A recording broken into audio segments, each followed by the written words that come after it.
Assalamu alaikum agayın. Men бүгүнкү чыгып аткан сөзүм айтып аткан олуттуу болот.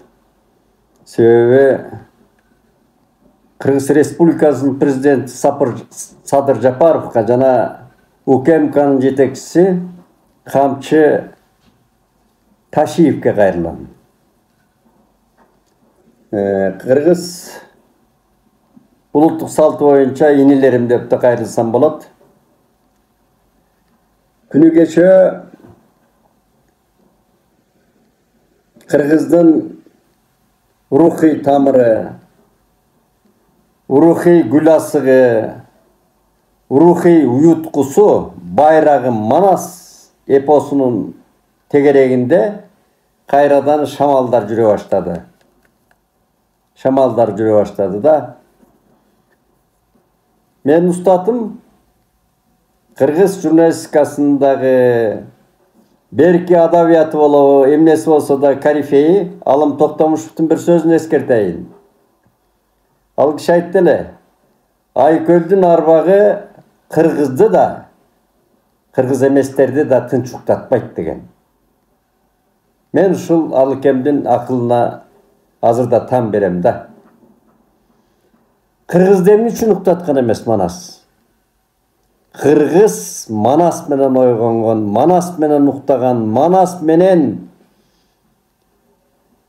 жоого кирген, Манас менен жоодон коргонгон, Манас менен жашаган да сөзүнүн кыскасы.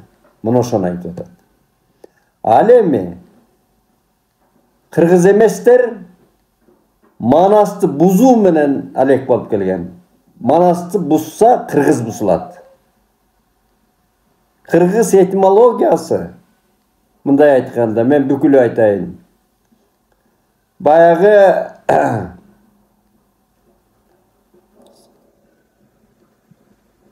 түкөнгөн сайын түтөгөн, чачылган сайын күчөгөн, кыргыздын бузулбас чеби, рухий чеби. Манасты бузса кыргыз бузулат деген идея болгон да. Ошол идея азырдагы кайра козголо баштады. Бул идея качан башталган? Мен билгенден бул мурдада болсо керек. Мурда деле көп эле болгон. Биз көрбөгөн, биз жазылбаган мыйзамдарда, тарыхтарда. Бул 1952-жылы башталган. Ошондо Москвадан десант келген. Албетте, ал десантты кимдер күчтөгөнү биякта кийин белгилүү болгон. Белгилүү акын жазуучулардан. Кыргыз эместерден да сөздүн кыскасы. Мен фамилиясын атабай эле коеюн. Ошондо бир дөпүрө суроо коюлган экен. Кыргыздын Манастын элдүүлүгү жөнүндө. Элдүүлүгү дегенде кыскасы окуулуктардан Манасты алып салуу максат болгон да. Демек, окуулуктардан, китептерден Манас окулбай калганда, ушу СССР учурундагы 70-жыл аралыгында 50-жылдан беркисин алалы, бир муун окубай калмак да, 2 муун окубай калмак Манасты. Таптакыр билбей калмак.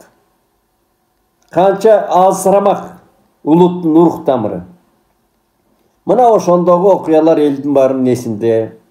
Боордошубуз Мухтар Авозевдин чечкиндүү эрдиги элдин эсинде. Бардык элдин эсинде. Андан кийин тарыхты карап отурсаң, бул мынау 2010-жылдары жайзаңчылар, анан жана Бүй Мариям деген аялдын бир манасы, ушулардын тегерегинде бир былжырак ойлор жүрдү. Ошондо дагы ушул УКМКнын жигиттери, менин угушумда, анан кийин маны жакшы билген мына Садык Алахан деген, Курманбек Абакиров, Аскар Медетов деген мыкты жигиттер кармашкан ошо кезде. Кийин менин да аларга кеч түшүнүп калып кошулдум, мен укпай жүрүп. А кезде мен талаалап жүргөн киши болчумун, эркин. Анан мындача чоң, мындай салыштыруу менен айтканда кандуу кармаштар жүргөн. Акыры ушул УКМКнын жетекчилер жигиттеринин, прокуратуранын, органдын жигиттеринин дагы баягы кыргыздык духу ойгонуп, Анан сот мыйзамы менен ал китептерге тыюу салынган. Бирок ошондо бир талкууда мен айттым эле да. Айтыбыгандар анда алар мына көзү өтүп кетти көбү. Мен ошондо калыстык менен айттым эле да, мен өзүмдүн калыстыгым. Мен азыр ал элге кандай туюлат билбеймин. Мен ошол оюм ошондой эле. Ошол мейли ошол аял жазды дедим мен бир чогулушта. Ал бир Эпкин деген аял экен, ошол жазды. Анын артында көп кишилер турган. Ал белгилүү болду. Өзүбүз деле бузбадык Манасты.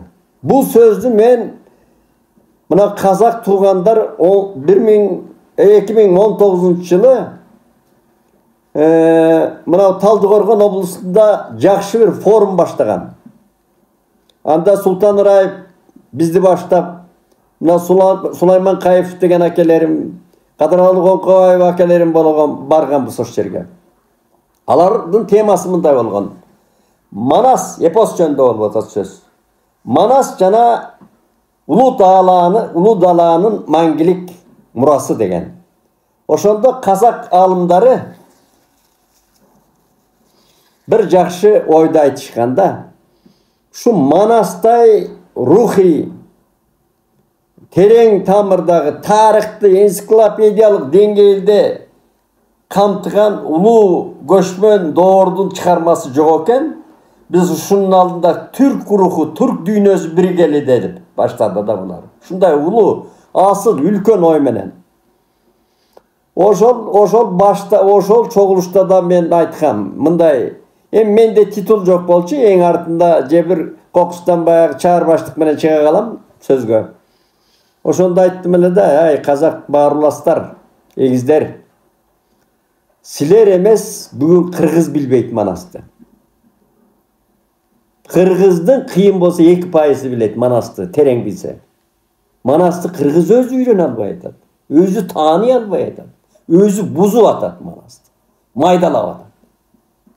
Анан сиздерге таазим деген ошондо. Ушул ойду алып чыгып атканыңарга. Бүгүн деле ошол кейиптебиз. Манасты кыргыздын али 2% түшүнө элек. Мен ушинтип эле айтайын. 2%, 1% түшүнүп мындай Манастын манасчалык деңгээлде ошол касиетте, ошол ыйыктыкта али түшүнө элек кыргыз эли. Мүмкүн көчмөн доордо түшүнгөндүр, бирок көчмөн доордо түшүнгөнүм мен жакшы билем. Себеби мен ошол Каргадай кезде кас сабасыз аксакалдарга Манасты окуп чоңойгон. Алда 1958-жылы кошмо вариантта чыккан Манасты окуп ошондо кезде Сакең рупордо жана радиодо сүйлөчү, айтчу Манасты, Саякбай Каралаев. Ошонун абанына салып, мен кас сабасы чоң аталарыма Манасты айтып чоңойгом. Окуп берип. Ошондо кайран аксакалдардын сакалынан жаш акчу, жаш куюлчу. Мына түшүнүү деген ошол болгон.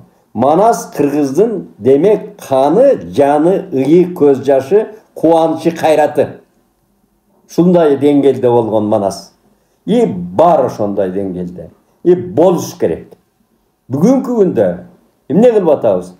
Кайрадан жанагы 10-11 жылдардагы сасык саясатты кайра баштап атабыз. Биз баштаган жокпуз, баштоочулар баштап атыптыр. Эмне деген темада баштап атат? Манас эпосунун жаңы мыйзамын кабыл алуу дейт. Ошонун долбоорун Маданият министрлигинде алгачкы отуруму болуптур. Мен катышкан жокмун, чакырышкан да эмес. Аны чакырган жанагы достор айтып берди, мындай маанисин мына Садык Алахан, Курманбек Байке, Абакировдордон уктум мен. Бул орай айтканда Манас энеңдин ойнугу. Орай айтканда. Манас деген 1000 улуу кыргыз тил илиминин кайталангыс улуу аалымы Кусейин Карасаев абам айткандай, Манас деген дин тарыхы өзү, тарых эле диндерден ары жатат деген. Açın эле ошондой. Эч кандай дин жок ал жерде. Христианство, Будда, мусулманстводан ары жатат. Балам деген. Булар шашып атат 1000 жылдыкты өткөрүп. А окусаң ошондой аңдаган кишиге. Бүгүн Манасты динге аралаштыра да башташты мына. Ошондо достор чыкты. Андан байыркы диндерди чуап, кийинки диндерге алып келип. Манас Аллаху акбар деп айтылган сөздөр бардыр ал жерде. Биз да мусулманбыз деп жүрөбүз. Албетте азыркы талапка ылайык ата бабаларыбыздын жолу менен, кийинки муундардын жолу менен, мусулманчылыктын жолунда төрөлсөк кыргызча төрөлүп, жашасак башкача жашап, өлсөк мусулманча өлүп жүрөбүз. Мындай кыскартып айтканда. Эми ошол жерде бир улуу сөз жатат. Чоң газатта Манас окулуп атат. Кечириңиздер, намаз окулуп атат. Жоголуп кеткен чуак жоону айдап келип атат. Ошондо Манас айтып атат молдого. Бейишиңдин өзүң ал, береним чуак келатат дейт. Мына Кыргызстану, мына Манастану, мына Манастын динге тиешеси жоктугу. Бир сөз менен айтканда. Экинчиден дагы шамалдаган кишилер бар бизде. Манас күндөн бүткөн, айдан бүткөн, кайыптан бүткөн деп айрыкча мына азыркы бүгүнкү күндө эң сонун идея менен пайда болду эле Манасжан Айтматов деген академия. Ошонун башында отурат Таланталы Бакчиев деген бир чала сабат жигит. Өзүнчө Манас жаратам, мен өзүнчө Манас айтам. Манас кайыптан бүткөн, Манас сыйкырдан бүткөн деген. Көрдүңүзбү? Сыйкырдан бүткөндө калптанда Манас деген. Мынандай дөөдүр кишилер отурат. Орой айтсам, кечирип койсун. Ошол академиянын башында отурат ушундай кишилер. Таң каласың. Мен ошон үчүн мына жетекчиликке кайрылып атканым ошол. Мүмкүн билбестир бул кишилер. Мүмкүн анчалыга жеткирип аткан адамдар жоктур. Алар жалпы мамлекеттин жанагындай улуу иштери менен чуркап жүрөт. Манабу идеологиялык иштерди мүмкүн байкабастыр. Ага түшүндүргөн адамдар жоктур. Мынабундай адам азыр академияны башкарып отурат. Көрдүңүзбү? Манасты булаңдаткан. Манас, мен эпос жөнүндө айтып атам. Көпчүлүгү Манас инсан, адам, карапча айтканда инсан, орусча айтканда человек, кыргызча айтканда адам Манас. Аны бир укмуштууга айландырган кишилер бар да. Кайыптан бүткөн, сыйкырдан бүткөн. Анан Америкага чейин чаптырып атат азыр. Ал кыргыз болгон өзү Манас. Шорду кыргыздын азыркы тил менен айтканда мигранттардын арасында төрөлүп, анан көкжал шер, көз жок эр. Анан жанагыдай Акбалта, Кошой, Бакай сыяктуу даанышман агаларынын Каныкейдей сарамжалдуу акылкөй Зайыптын, жанагы Алмамбет Качкын Ханзаданын достугунун чуак, сыргак сыяктуу бир тууган боорлош жанын аябаган туугандыктын жалпы эле тандалган чоролордун арты менен бийликке келип, ошо көкжалдыгы менен көзү жок улут деп, мекен деп эңсеген, ошондой туулган мүлдөсү менен анан кулалы таптап куш кылып, курамай жийип журт кылган киши. Бул эч качан сыйкыр эмес. Бул эч кандай динге байланыш жок бул кишинин. Бул кадимки кыргыздын баатыры. Бүгүнкү күндө көчөкө отурумду мен угуп алып, абдан ыза болдум да. Мына, орой айтканда кылычты сууруа турган мезгил ушул. Манас десе жанды берсе болот. Мекенге берген жанды Манаска да берсе болот. Берсе болот, мен берем маселен. Манасың жоқ, ел емессің сен, қырғыз.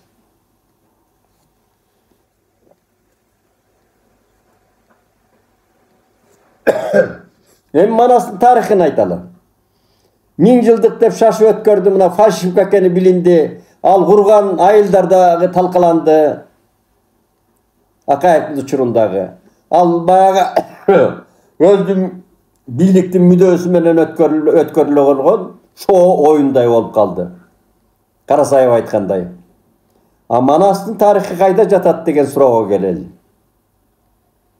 Мен жаштар үчүн айтайын да, билбеген жаштар үчүн да. Манастың тарихы деген Карасаев айткандай диндерден ары жатат. И анын митрикасын издеп да кереги жок. Манас кыргыз деген сөз.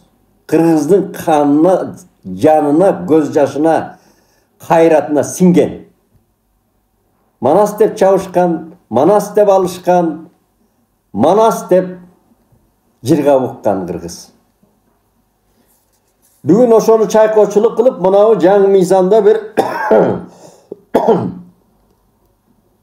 кечиресиздер. Бул жагынан дагы бир мыйзам кабыл алынган 10-11 жылдары. Каныбек Иманалиев мырзанын демилгелери менен кабыл алынган. Ал мыйзам орусча айтканда сквозняк деген жана шамалдаган мыйзам болчу ал. Ошондо дагы Манасты ушундай булаңдаткан жерлери бар болчу. Манасты өнүктүрүү, Манасты жагы варианттарын жазуу, Манасты жанагындай эмне кылуу деген сөздөр бар болчу да. Беренелери бар болчу. Мына ошо менен жанагыдай фальшивка манасчылар жаралды. Манас жазгандар жаралды. Мен ал аялды айтпай эле коеюн деп жана сөзүмө кайрылайын. Мен ошондо айткам, Бексултан байке, өзүңөр успадыңар, узуп атпайсыңар Манасты. Сиз жанагы кыскартылган эмес, кыстырылган, пресстелген, канондоштурулган деген китебиңизде Манастын төшөк маданиятын кийирип атпайсыз Манаска. Саякбай алагүү болуп айттырган бир акмактар айттырып коюп, кийирип коюптур аны академиянын кол жазмасына. Ошону кийирип салбадыңыз окулуктарга, мектептерге. Мен нокатка барганда 40 жыл мугалим болгон эжеке айтпады, Манасты эмне кылып салгансыңар дүйшөнү. Мына ушундай бетбактыкка барганбыз биз. Манасты майдалап, өзүбүз. Мен жана Талдыкоргондо айткан сөзүмдүн мааниси ошол. Экинчиден Шайлообек байкем дүйшөйүп. Ал бир кайсы бир делбиреген ой да жанагы. Кайсы элде каны мана ханын күрөшкө түш деп жакалайт деген идеяны чыгарышып, экидөөнүн күрөшү деген бир фальшивка жазган. Ал фальшивка. Ал Көкөтөйдүн ашында, улуу Көкөтөйдүн ашында жолойго эч ким чыкпай, ал Манаска кошой айтып атат. Башка киши айтып аткан жок. Кошой айтып атат. Ханда болсоң сен чыкпасаң, картта болсоң мен чыкпасам, ким чыгат мага деп атат. Кошой ким болгон? Кошой Манас хандын аталыгы болгон. Кокон тили менен айтканда. Эч качан Манас Бакай Кошойдун алдынан кыя өткөн эмес. Кандай канкор болсо да, кандай көкжал болсо да, шер болсо да, эки абасынын алдынан кыя өткөн эмес. Эч бир вариантта жок. Экөөнө баш ийген. Ошондо Кошой айтып атат ал сөздү. Ага биз намыстанымыш болуп бир фальшивка жаздык. Токтогул сыйлыгы берилди. Мына бүгүн катуу айта турган мезгилдер келди. Мен муну жаран катары Каргадайдан Манас ханыма сиңип, жана айтып аткандай аксакалдарга аталарыма окуп берип, андан кийин Ош педисинде окуп жүргөндө Москвада жактаган Акбар Сыдыков деген чоң Манасоветтин колунда тарбия алган киши катары айтып атам. Андан кийин канча Манастын түрүн окудум. Болгон варианттарын окуп чыккан мен Манастын керек болсо. Yusuf Mamaydın Göltöy'ge manaсын okup çıkkam. Bugünkü günde sözdü kıskartıp aytkanda Sağınbay menen Sayakbay'dın variantынан ötken variant yok manasının. Ekönün variantınday toluk variant yok eş yerde. Mına uşu ekön gana orientir kılış gerek. Ekön koşup durup bir manas kılış gerek dağı. Manas tarihi eposu dep çıkarış gerek. Tarihi degendi koşuş gerek bu жерге. Büt katmarlangan tarihimiz жатат. Büt katmarlangan tragediyamız жатат. Emi muncha oldu. Men biraz nokastap жүрөм, ошон үчүн айтып атам да, мына мурдума суу куюлуп атпайбы? Манаста эмне бар дегенге келели. Мен bir usul жазып атам ушул кезде. Кыргыз патенттин тапшырмасы менен академикте жаза берсин, көрөлү ошол жерде ким кандай жасарын. Men ушуну жазып атам. Манас эпос жөнүндө болуп атат. Тырмакчанын ичинде Манас окуп таануунун инновациялык усулу деген китепти жазып атам мен. Бүтүп калдым мына. Куда кааласа жакшы эмгек болот. Мен 70ге таяп калдым. Ушул Корней Чуковский деген орустун залкар жазуучусу айткан ошол. Мен 70 жашыма таяп айтып атам дегенде таяп айтайынчы мен да. Манаста эмне бар? Мен жумгактап айтайын азыркы балдарга. Манаста эмне бар? Манаста чабылып чачылуу бар. Алоокенин чапкыны, чачылуу, чабылуу трагедиясы жатат, биринчи. Манаста эмне бар? Оомат кел бар. Кайрадан Манасың төрөлүп, анан жана чачылган элин, ыйлаган элин, кыйналган элин жыйнап империялык деңгээлге алып келген. Оомат кел бар. Манаста. Üçüncüden Manasta akılmandık var. Danışmandık var. Akbalta, Bakay, Kaşay. Mına uşul üçü.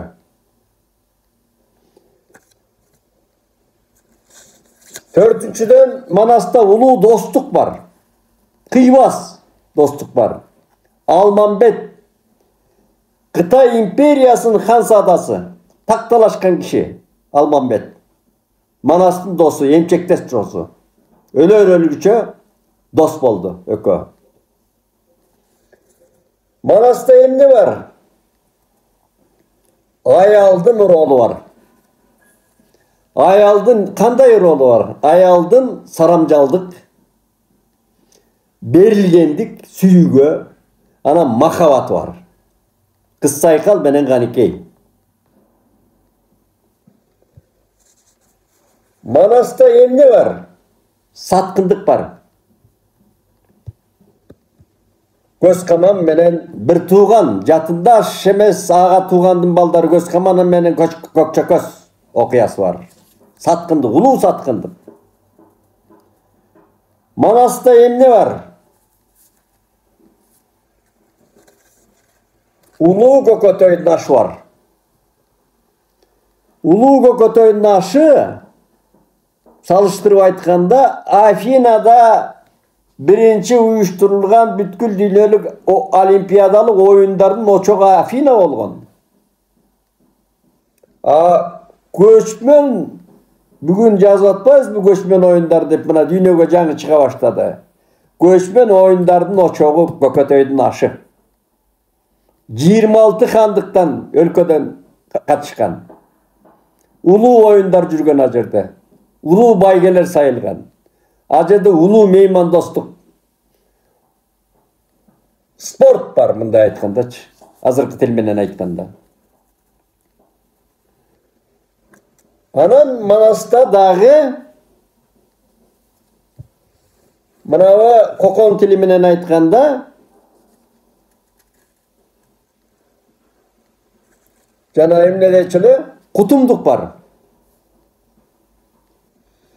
Aç göre albastık var. Bunu altı kandın Manastı yok kılavuz degen sayazatı olganda. Altı kand özünün tuğanları. Oşoğu Manastык айкөл, Манас ошого айкөлдүк кылган. Манаска алардын тиши өткөн эмес, и Манас ана айкөлдүк бар. Манаста улуу айкөлдүк. Ал жана чакырылбай калган Көкөтөйдүн ашындагы айкөлдүгү, Коңурбайга атын берген айкөлдүгү, анан мына Алтыханга жасаган айкөлдүгү. Улуу айкөлдүк бар Манаста. Анан Кутумдукту айттык, Анан албетте Манаста баскынчылык. Баскынчылыктын аягы трагедия менен бүтө тургандыгы бар. Улуу трагедия бар ушул жерде. Чоң казат. Барып, бөтөн элге бүлүк салып, чаап, андан бүт ажырап, хан болом деп, хан болуп, анан ошондо өзү жарадар болуп, анан өлөт Манас. Мына. Бул жерде чоң идея жатат. Бул чоң казат эрдик эмес. Чоң казат баскынчылыктын идеясы. Баскынчылыктын идеясы эмне менен бүтөөрү айтылат а жерде. Ошону менен Манас өлдү. Улуу Айтматовдун тили менен айтканда, Манастын реалдуулугу, Манас эпосун айтып атат, реалдуулугу, Манастын өлүмү. Жаш кезинде туруп, жанагындай деңгээлде туруп өлгөнү. Аңкоостукпу, аңдоосуздукпу, кенебестикпи, бийлик кумарыбы, айтор Манас ошо өлгөнү. Мына трагедия. Анан эң акырында Манаста улуу керес бар. Аманатты аткаруу бар. Кайран энен Каникейге айтып атпайбы жанагы?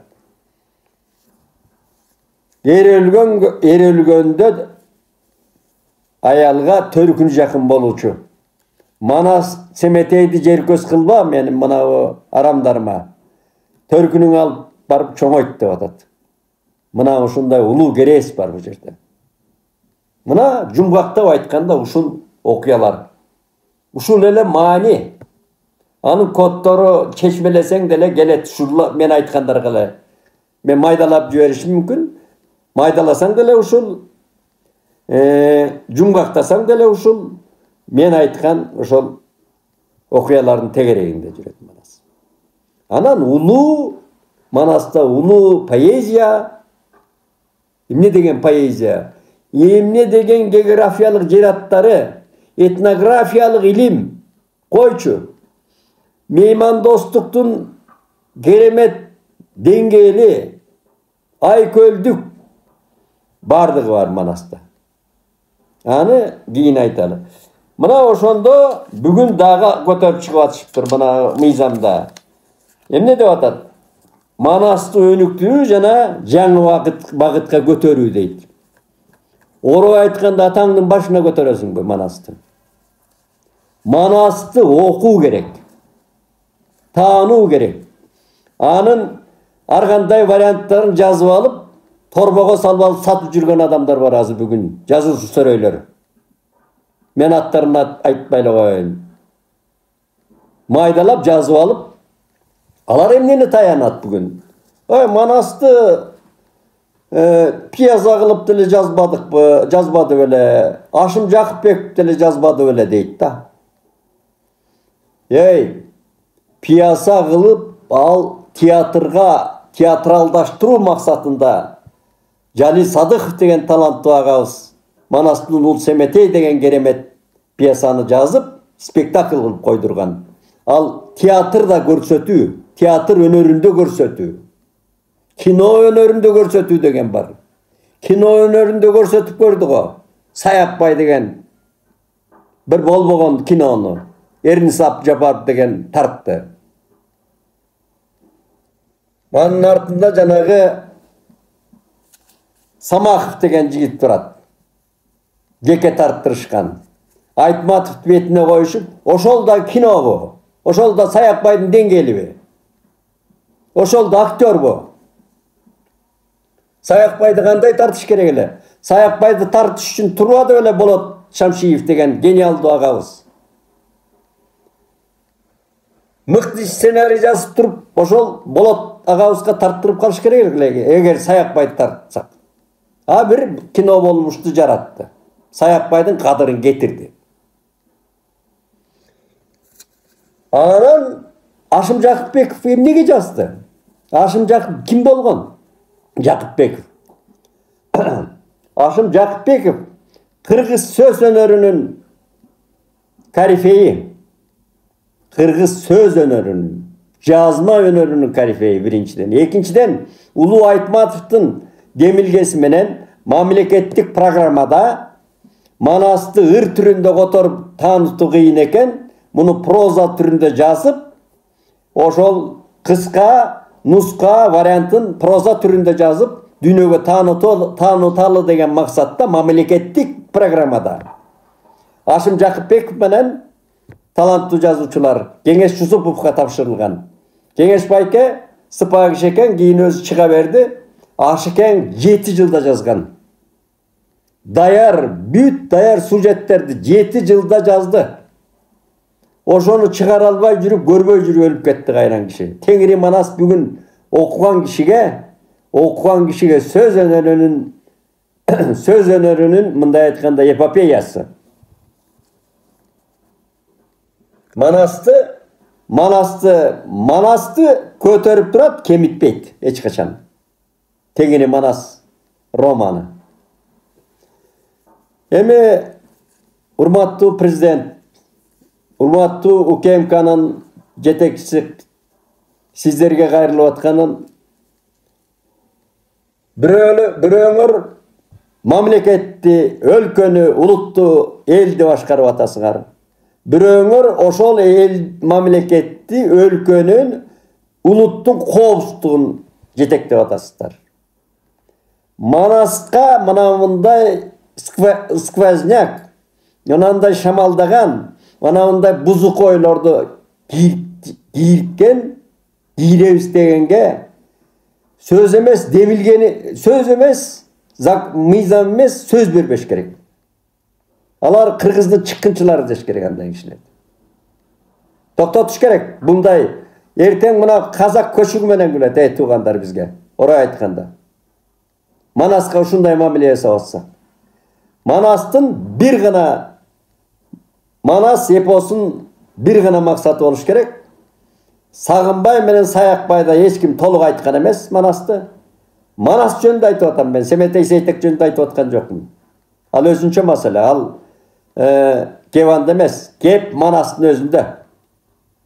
Манасты Сагынбай Орозбаков менен Саякбай Каралаевдин вариантын бириктирип туруп, мыкты иштеп комиссия менен, жакшы вариант менен бекитип, ошонун кол тийбестиги жөнүндө мыйзам кабыл алыныш керек. Бүттү, ошо менен чекит коюлуш керек. Мына окуулуктарга кириш керек, кыйын болсо ошонун усулун жазып көр. Ошону кантип окутабыз деген жолдорду таап көр. Кантип таанытабыз балдарга. Кантип үйрөтөбүз деген жолдорду издеш керек. Ал варианттарын жазам деген келесе жанагындай коммерсант кызылбулактыкка салбаш керек аны. Ошон үчүн сиздерге кайрылып атканым ошол. Кыргыздын куту, байрагы, энциклопедиясы, сан кылымдык биздин сыймыгыбыз, көчмөн доордун ооз-эки адабиятынын шедеври, мухити дүйнөдө жок манасыбызды сактап калышыбыз керек. Аны эч кандай моундай майдаланган, кыргызды майдалап бараткан, майдаланганга түрткөн, бузукулукка түрткөн, бөлүнгөнгө түрткөн мындай идеялар токтотуш керек. Мен айтарым ушун, сиздерге оомат, элиңиздерди, жериңиздерди, өлкөңүздөрдү өнүктүрүүгө кызмат кылган ишиңиздерге ийгилик каалайм. Аманчылык болсун.